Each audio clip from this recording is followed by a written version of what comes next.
Hey there, Pastor Al here on this Wednesday. Thanks for joining me and letting me be a part of your day today on this Wednesday. Hopefully you have a great day today. It's going to be a beautiful day, and rejoice in the Lord. It's the day the Lord has made. We should rejoice and be glad in it. So I hope that you get a chance to do that today.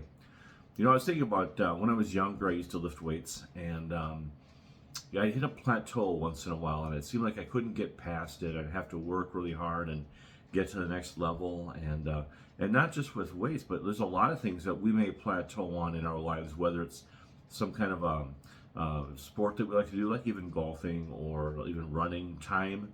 If we can't get faster, sometimes we gotta hit a plateau, and sometimes we just feel like we just can't get past that plateau, and so we're of the mindset that sometimes it's okay to stay there. But then in some things that we're really passionate about, we work past those plateaus and we work on to a greater achievement in some of those things to get better at them. And it makes us feel good when we get better at something and we continue to achieve and to grow. And you know, I think sometimes in our Christian walk, whether we realize it or not, we have a tendency to plateau.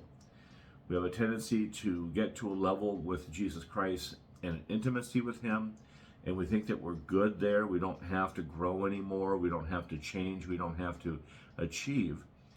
But that's not what this Christian walk is all about. And Paul, in Philippians chapter 3, makes a great statement for us as he challenges us to go past the plateaus in life. And so verse 14 says, I press toward the goal of the prize of the upward call of God in Christ Jesus. And I think sometimes we look at Paul and we say, well, look what he achieved, look what he attained in this walk that he had on earth. And I'll tell you that Paul never once sat on his laurels, so to speak, and looked at the things he accomplished. He was always striving for more. He was always striving to go higher, to go deeper, to go further with Christ. And I think that's a great thing. He's telling the Philippians here, don't be satisfied with where you're at. Always strive to go deeper. Always strive to go further. Always strive to go higher in Christ. Reach toward the goal. That means work at it. That means extend yourself toward it. And don't be satisfied with where you're at. And I wonder if sometimes we don't get this idea that once we've achieved a certain status and a certain gifting in Christ, that we're okay there and that we should be satisfied. And I'll just encourage you today, just never be satisfied with where you are in Jesus Christ. It means that there is no more of Jesus for us to get. And we know that's not the case.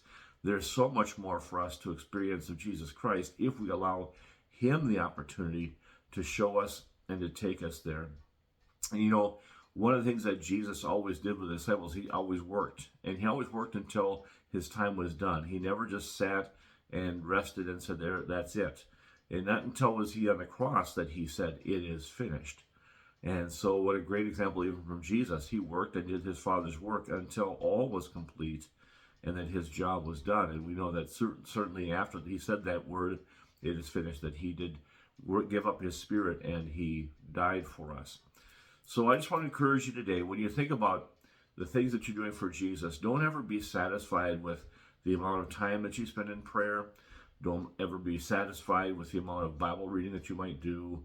Don't ever be satisfied with the times that you are intimate with God, that you just seek Him and seek His presence, and always strive to go deeper and to go further and ask God for more.